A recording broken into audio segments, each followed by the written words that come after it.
like to quickly count in French?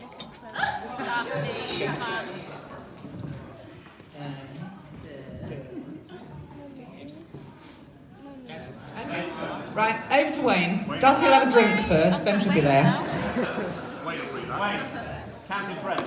What's that, Brad? What's crack-a-lacking? Tough crowd. Right, I just got to sort some tequilas out because basically I thought I'd line some tequilas up, and if the jokes are a bit rubbish, then I'll have to have one. And if the jokes are okay, then Simon will have to have one. I'll be honest, I wrote this before I had a few drinks, and it seemed like a good idea at the time, and I've had a couple now, and now it doesn't seem like a good idea. To be honest with you. So if you could all laugh, I could do without having a tequila. Oh, I've got your back. Thanks, guys. It's fine. Been told for the last hour I've got to drink water. Outside? That's not going to happen. Right, so, for those of you that don't know me, my name's Wayne. I'm Simon's eldest brother. And also, if you don't know me, and you see me at the bar later, my full name is actually Wayne, what do you want to drink? If you would all call me by my full name, please, because we all know that days like this don't come cheap. Am I right, Malcolm? Malcolm, no? Simon drink. That's a drink. Come on. Drink, Simon.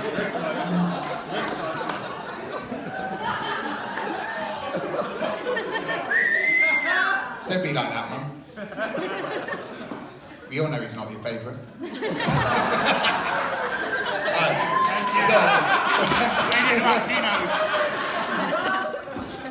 Anyway, I'd like to thank everyone for turning out.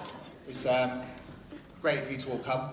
It's not every day I get to be best man, so to have such a good turnout is pretty good. Thanks for everyone coming. This is just a sideline. I know you're all here to see me. This is just a sideline. Thanks, Carl. Thank you. It don't get much better than that, guys. Right then, obviously to the pleasantries. First of all, congratulations to the bride and groom.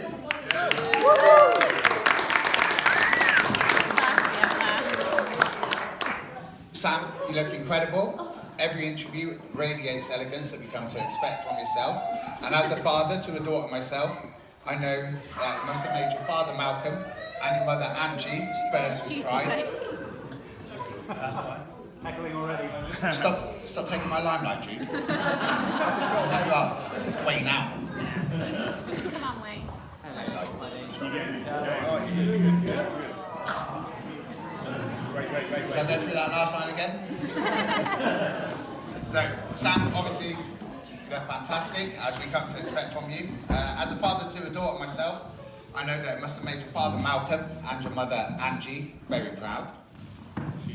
I could also tell by the way that Simon was swelling up that he was thinking the same. Oh no, that's welling up. Sorry, no, welling up, not swelling up. Another tequila, Simon, tequila. Anyway, I just want to welcome Sam to the family. Obviously, I'm very proud to have another sister, another younger sister. So, am I allowed a shot? Yeah. Yeah? So that's one for Sam and one for me. Come on, Sam. Come on, Sam.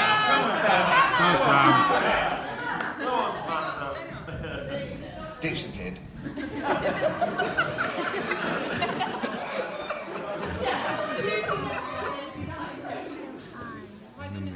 Yeah, come on, Sam. Oh my God, she's doing it.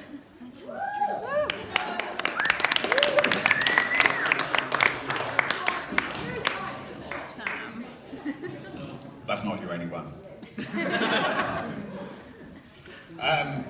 Anyway, obviously I want to thank the bridesmaids as well, not just for making sure that Sam got here, but also for making the day run as smoothly as it has. But after the 3 hours that I spent in here this morning, I struggled to see exactly what they did, to be honest with you. I hope you all had a nice time getting your hair and makeup done. and drinking champagne while I was putting up balloons and that. And sacrificing my speech practice time. And obviously there's a lack of laughs, obviously. It's not going so well for me. Obviously it's the emotional support for all involved is massive, and I hope you all enjoy the day with the same amount of passion that the bride and groom do. So,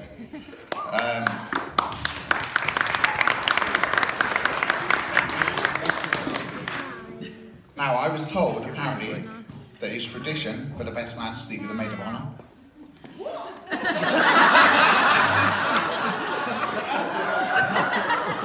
Sarah knows. That's why Sarah says she'd be maid of honour. Is that all right?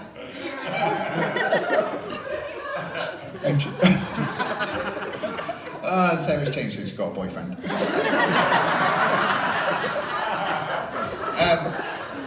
I mean, obviously I'm a married man, so that tradition isn't going to be upheld, unless...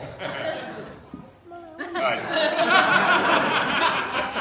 Apparently it's not my 40th yet, so it's not going to happen.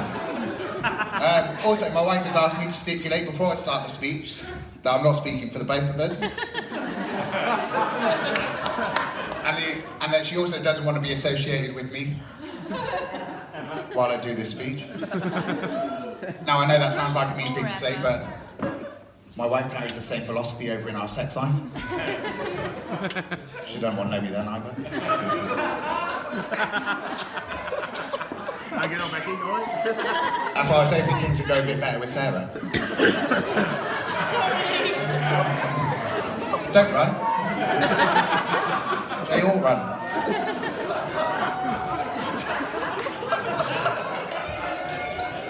That tequila shouldn't have gone down. Anyway, now on to the groom. I'm going to be honest. Oh. Sorry, I've just been weed on. Supposed to wait. That's not the first time. Darcy's done it before as well. Yeah, in my tent, I remember. Be alright? Never did that. You'll be alright. All this. Oh my god. YouTube. Come on. But let's be honest, no one's here to see them. Everyone's here to see me. No? Right, excellent. Thanks everyone. Yeah! You sit down. It's in your day, Simon.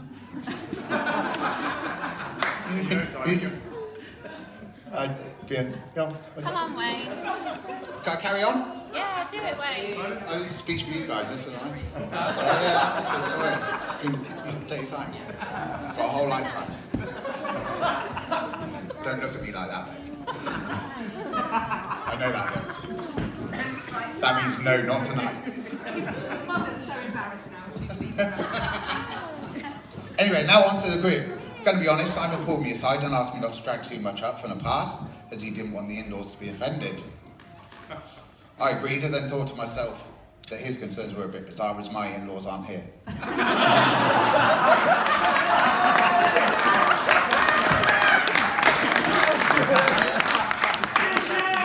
There are a few things that I've obviously had to leave out. I've got my young daughter here, my wife, and my mum was here, but she knows better. And to be honest, I'm not prepared for that mentally or physically, the abuse that I get if I bring some of this stuff up. So I will try and keep it Right in, bro. like that. Anyway, this best man speech is my first attempt, and as you can probably guess, I don't think I'll be asked again. So, like I said, I'm sure it's likely to be my last, so I will do my best that embarrasses Simon. All I want to say to Simon is, if any of this offends you or embarrasses you, good. It's your own fault for trying to get me to fit in a slim fit suit. Yeah.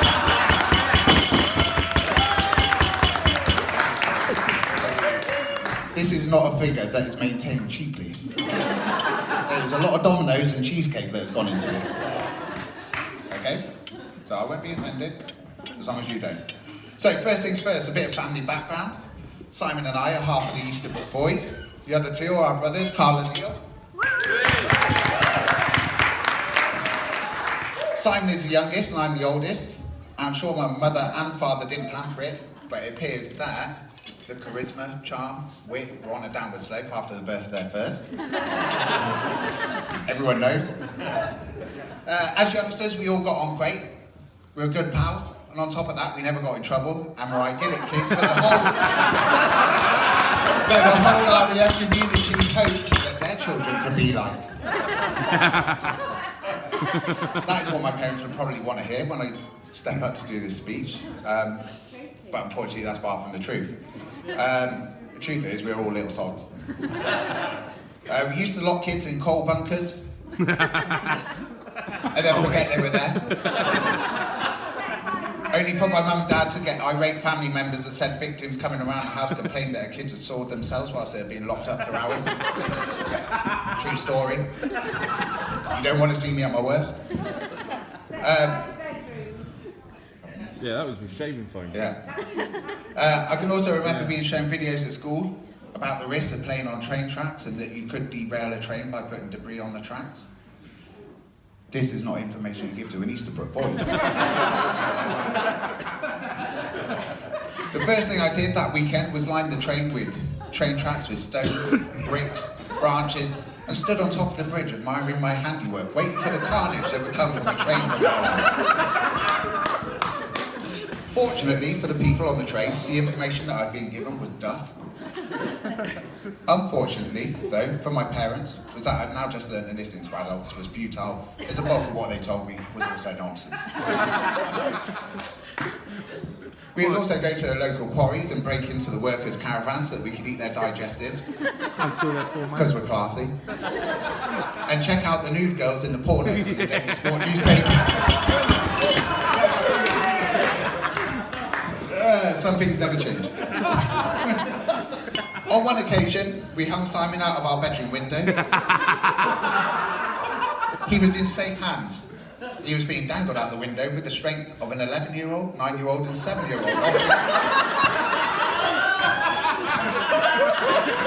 offering safety from the effects of gravity. This 5-year-old was being hung out of a first-floor window on a bit of weathered nylon rope that we had found and attached to one of Dad's belt buckles. It sounds bad, but it was tied to the buckle with the double knot, so he was fine. Unfortunately, a neighbour didn't share his confidence in our ability and took the time out of their busy day to go through the phone book, before internet, get Mum's home number, and call her to ask if she was aware that one of her children was being swung from a bedroom window.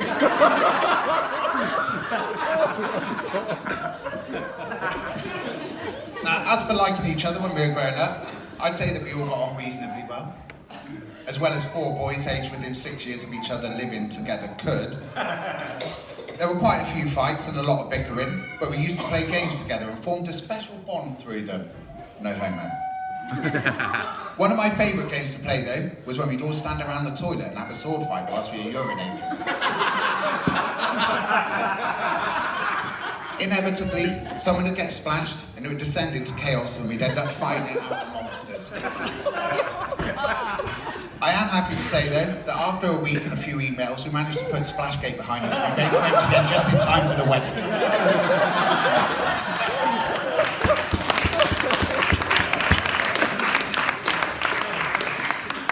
One of my youngest memories of Simon was of this very sweet-natured little toddler, a lot like Jude, standing on the windowsill of a house we lived in Yorkshire. The thing that made my memory so vivid is because he'd be stood in the windows with his little bottom staring back into the house and flapping his little flaccid penis around for all and sundry to admire. Everyone waving back to him as they walk past, minding their own business. For a while, we'd even have people coming around the house asking if they, saying that they'd heard they could sell little maggot bait from the house. Wondering if they could buy any. Anything changed? You ruined yourself there, bro. As young boys growing up, you would expect all of us to come up with nicknames for each other, but we really didn't have any. This is going back to what you said, Malcolm, about Sam having a little nickname when she was growing up. Simon, out of all of us, he was the only one who had a nickname. I mean, obviously there were names that we call each other, but none that are repeatable because I've been told by my mum. No curse words. Apart from this one. And I've got clearance on the mum from this, so it's alright. It's in context. There was a time when Simon, to us, was affectionately known as Fuck Eye.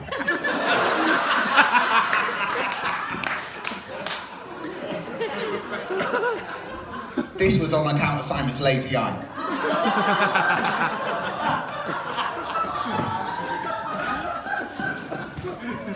And even though Mum had taken him to the hospital to have an operation and get the muscle relaxed, he will always be known by that name to us. Isn't that right, Fuck Eye?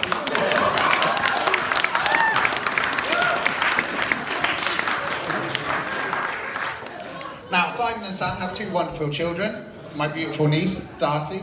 Where is she? What's up, Darcy? You good? Okay. I also have a very handsome young nephew, Jude. Lovely. Now, in today's social climate, some would say that at the time they were quite young to have children. But it was never a surprise to me. There was an air of inevitability about it, and after a discussion that I had with Simon a few years ago, I knew it was going to happen. I was sat in my mum's front porch one day, chilling. Sorry, Grandad. Probably smoking something I shouldn't. What have you let yourself in, Paul Malcolm? And anyway, Simon finished college and he came back out. I was sat in the front porch, like I said, just chilling out. And Simon took a seat next to me and he said, how are you? I'm all right, bruv. What's up? Oh yeah, no, I'm good. All right, how's things going with the girlfriend at the time, your first serious girlfriend? I said, yeah, it's all right. Oh, okay, yeah. He said, can I ask you a question? I said, of course you can, Simon. You can ask me anything. I'll never repeat it. Until this day. You know when you put the condom on? Yeah. How do you put your balls in without the condom straight?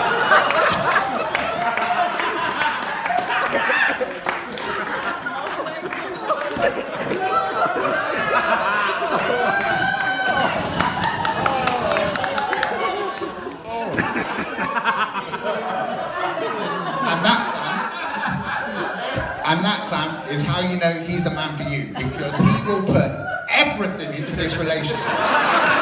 Literally everything.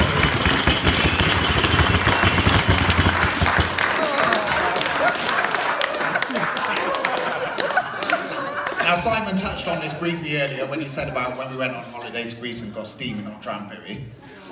That's right, he was sick in my bed. He did then climb into the other bed that I was supposed to be sleeping in, because I was steaming and thought it'd be a good idea for a run down the beach. I can't sleep like this. I just tore the covers off, didn't I? And just climbed in afterwards, like any decent older brother would do. Didn't want to wake him up. Now, when I went to bed, I thought common decency dictates that I should wear a pair of pants, sharing the room with my brother. Common decency is obviously lacking in a teenage boy. I had the unfortunate, still scarring sight of Simon's poo badge first thing in the morning. Let me tell you, this was no longer the ass of a sweet, adorable toddler. This was a hairy butt of a drummer teenager. Ugh. I've never been able to go back to Greece since. Anyway, speaking of holidays, I'm not sure if the honeymoon details are a secret or not. Do you know where you're going? I hope Simon and Sam have a great week away in Wales. I assume it's Wales anyway. Simon's being a bit cryptic about it. I said to him, I said, what are you planning on doing with Sam for the week? He said, I'm just going to bang her.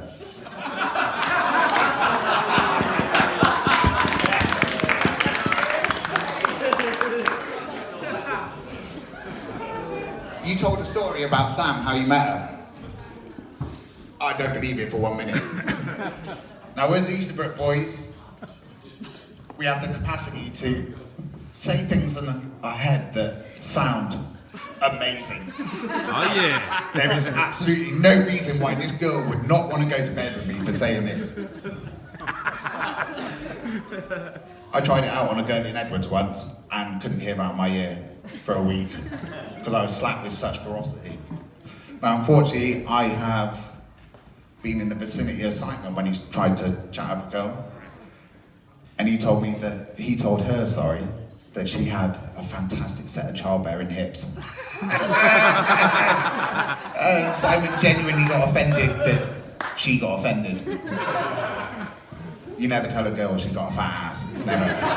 Malcolm gave you a tip, let me give you a tip. It's never a fat ass. It looks great, no matter what. Life skill.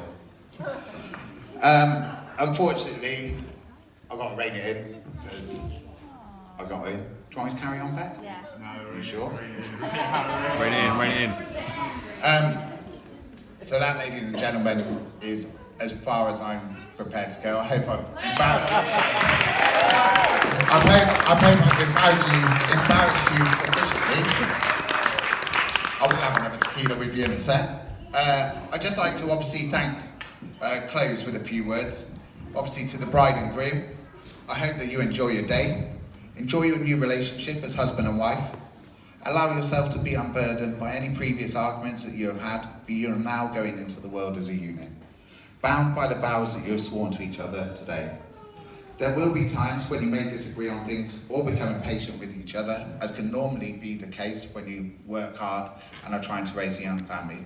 But remember today, remember the love and fun that you have and the warmth and hopes from all your family and friends that are here and celebrate, and that are here to celebrate with you on your journey moving forward as husband and wife. Obama.